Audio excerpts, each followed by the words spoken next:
안녕하십니까. 5월 20일 화요일 MBC 930 뉴스입니다. 6.3 대선이 2주 앞으로 다가온 가운데 민주당 이재명 후보는 경기 지역, 국민의힘 김문수 후보는 서울 지역 민심 잡기에 나섭니다. 한편 개혁신당 이준석 후보는 어제에 이어 광주 표심을 공략하고 민주노동당 권영국 후보는 대구, 경북을 방문합니다. 첫 소식 정상빈 기자입니다. 더불어민주당 이재명 후보는 오늘 경기도 북서부 일대에서 집중 유세를 이어갑니다. 경기 의정부를 시작으로 고양, 파주, 김포를 돌며 수도권 민심 다지기에 나섭니다.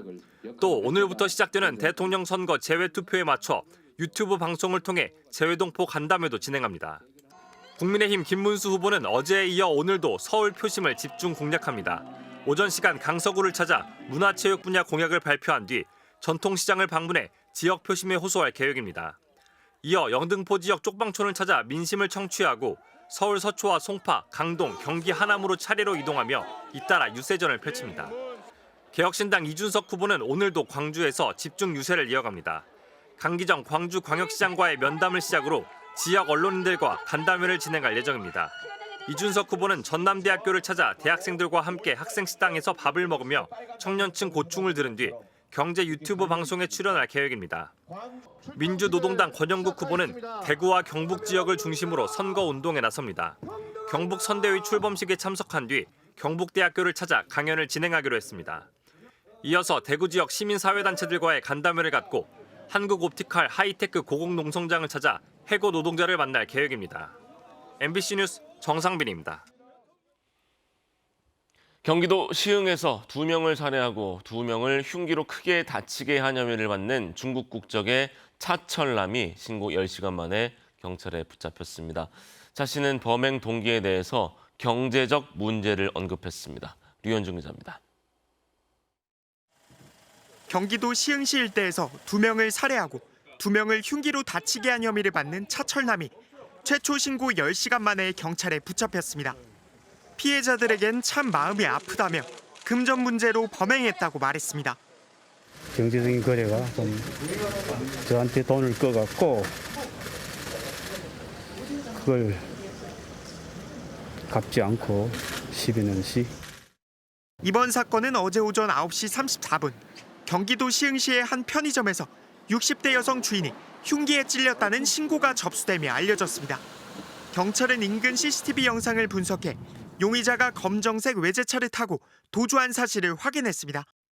경찰이 곧바로 차량 명의자의 집을 찾아 나섰는데 그곳에서 며칠 전 숨진 것으로 보이는 50대 중국인 남성이 발견됐습니다. 그런데 오후 1시 23분 이번엔 2km가량 떨어진 체육공원 외부 주차장에서 70대 남성의 흉기 피습 신고가 추가로 들어왔습니다. 주차장에 차 주차 대놓고 일로 이렇게 온단 말이에요. 근데 여기서 일어난 거예요. 그래서 쫓아온 거죠. 할머니가 쫓아와서. 경찰은 외제 차량을 훔쳐 달아난 남성이 연달아 흉기를 휘두른 것으로 보고 57살 중국 국적 차철남을 용의자로 특정했습니다. 오후 2시 35분 경찰이 덮친 용의자 차 씨의 주거지에선 시신 한 구가 추가로 발견됐습니다. 숨진 두 사람은 중국 국적의 형제 사이로 파악됐습니다. 흉기 피습을 당한 부상자 2명은 한국 국적으로 생명에는 지장이 없는 걸로 전해졌습니다. 경찰은 마지막 범행 직후 자전거를 타고 도망친 차 씨를 공개 수배하고 추적하던 중 오후 7시 반쯤 경기 시흥시의 시화호 주변에서 그를 긴급 체포했습니다. 경찰은 차 씨를 상대로 구체적인 범행 경위를 조사한 뒤 구속영장을 신청할 방침입니다. MBC 뉴스 류현준입니다. 지난해 12월 3일 윤석열 전 대통령의 계엄 선포 당시 박안수 계엄사령관이 전방 병력까지 빼내서 국회에 투입하는 방안을 검토한 사실이 저희 MBC 취재로 확인됐습니다. 검찰이 당시 합동참모본부에 근무했던 핵심 관계자로부터 진술을 확보한 건데요. 이 진술이 사실이라면 내란 혐의는 더 뚜렷해질 것으로 보입니다. 손구민 기자입니다. 검찰은 12.3 내란 당시 계엄 상황실로 출근했던 합참 소속 관계자를 지난 2월 참고인 신분으로 조사했습니다. 불이익을 우려해 가명을 쓴 박모 씨는 비상소집 명령을 받고 밤 11시쯤 계엄 상황실에 도착했을 때 눈앞에 펼쳐졌던 당시 상황을 상세하게 진술했습니다. 검찰 진술 조서엔 박안수 계엄사령관은 포고령 배포 때문에 바쁘게 이곳저곳 뛰어다녔고 김용현 전 장관은 상황실 가운데서 모니터로 뉴스와 작전 상황을 보고 있었다고 기록됐습니다. 자정 무렵 국회에 투입된 계엄군은 시민들에 둘러싸여 본회의장 진입이 가로막힌 상황. 진술에 따르면 이 무렵 박안수 당시 계엄사령관은 누군가와 통화를 한 뒤 참모들에게 국회에 나가 있는 특전사 병력들이 밀린다고 하니 병력을 증원시키라고 말했습니다. 특히 박 사령관은 전방에 있는 부대에서 병력을 빼야 할 것 같은데 검토해보자고 지시했습니다. 부하들은 다들 알겠습니다라고 대답했습니다. 검찰이 국회 특전사 병력 부족을 전방 병력으로 보충해야 한다는 취지였냐 묻자 박 씨는 그 부분을 검토해보자는 말씀이었다고 거듭 확인했습니다. 그동안 박 전 사령관은 포고령 외엔 사실상 아무것도 몰랐다며 내란 공범 혐의를 전면 부인해왔습니다. 하지만 전방 부대까지 국회로 보내려 했던 건 박 전 사령관이 내란에 적극 가담했다는 정황입니다. 검찰은 박 전 사령관이 누구와 전화 통화를 한 뒤 이 같은 검토를 지시했는지 등을 추가 수사할지 검토하고 있습니다. MBC 뉴스 손구민입니다.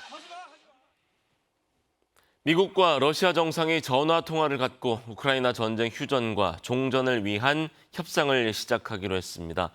트럼프 미국 대통령은 협상을 즉시 시작할 것이라고 말했고 푸틴 러시아 대통령은 각서 체결 준비가 돼 있다고 밝혔습니다. 워싱턴 김재용 특파원입니다. 미국 트럼프 대통령은 푸틴 러시아 대통령과의 통화 결과를 SNS에 공개했습니다. 2시간에 걸친 통화가 잘 됐다고 믿는다며 휴전 그리고 더 중요한 종전을 위한 협상을 즉시 시작할 거라고 말했습니다.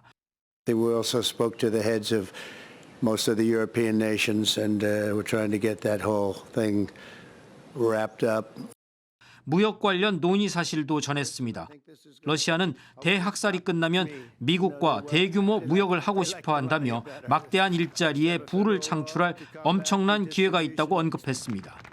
마찬가지로 우크라이나도 국가 재건 과정에서 무역의 큰 수혜자가 될 거라고 주장했습니다. 푸틴 대통령도 전화 통화가 유익하고 솔직했다며 만족감을 드러냈습니다. содержательным и весьма откровенным. И в целом, на мой взгляд, в этой связи весьма полезным.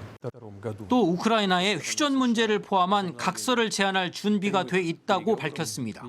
그러면서 평화협상 관련 합의가 이루어진다면 여기엔 휴전 가능성과 위기 해결 원칙 그리고 협정 체결 일정 등이 포함될 것이라고 말했습니다.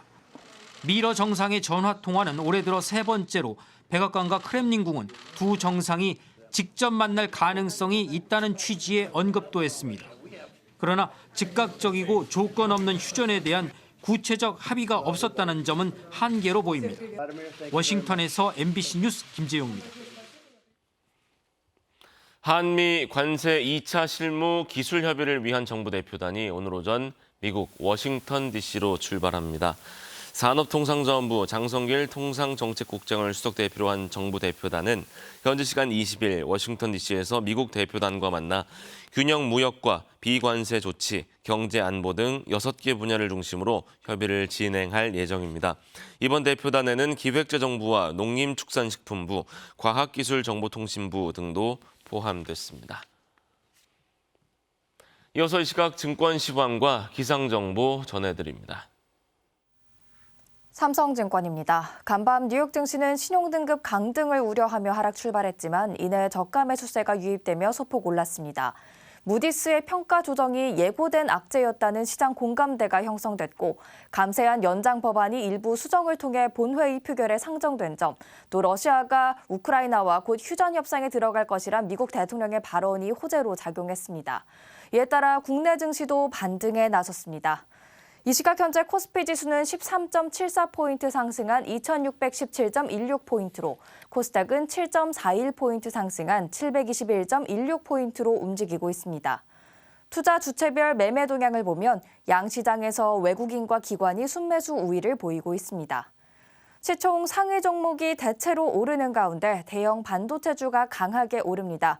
SK하이닉스가 하루 만에 20만 원 선을 회복했고 자동차주와 함께 신한지주와 하나금융지주를 비롯한 금융주도 강세입니다. 체코와의 밀착 행보 속에 최근 상승 흐름을 보여왔던 두산 에너빌리티도 급등하고 있는데 전날 강세였던 삼성 바이오로직스와 LG 에너지 솔루션은 하락세로 쉬어갑니다. 이 시각 현재 일본 증시도 오름세를 보이고 있습니다. 지금까지 삼성증권이었습니다. 지금 중부지방 곳곳에서 비가 내리고 있습니다. 경기도와 강원도를 중심으로 산발적으로 비가 오고 있습니다. 조금 전 포천의 모습인데요. 약하게 비가 내리고 있고 바람도 불고 있는데요. 비는 차츰 그치겠습니다. 낮에는 여름 더위가 찾아오겠습니다. 특히 지도에서 붉게 보이는 충청과 남부 내륙지방에서는 30도를 웃돌면서 한여름이 된 것처럼 덥겠습니다. 오늘 낮 기온 김천이 33도, 금산 32도, 서울 26도로 어제보다 3도에서 7도가량 높겠습니다. 내일은 곳곳에 비가 내리겠습니다. 새벽부터 오후 사이 남부 해안을 중심으로 비가 내리겠고요. 내일 늦은 오후부터는 경기도와 강원도, 충북지방에서 비가 오는 곳이 있겠습니다. 오늘은 전국에 가끔 구름 많겠는데요. 이 밤부터 제주도에선 비가 내리겠습니다. 낮 기온은 서울 26도, 대전 31도, 대구 32도까지 오르겠습니다. 내일은 서울 낮 기온이 28도까지 오르겠습니다. 날씨였습니다. 930 뉴스를 마칩니다. 여러분 고맙습니다.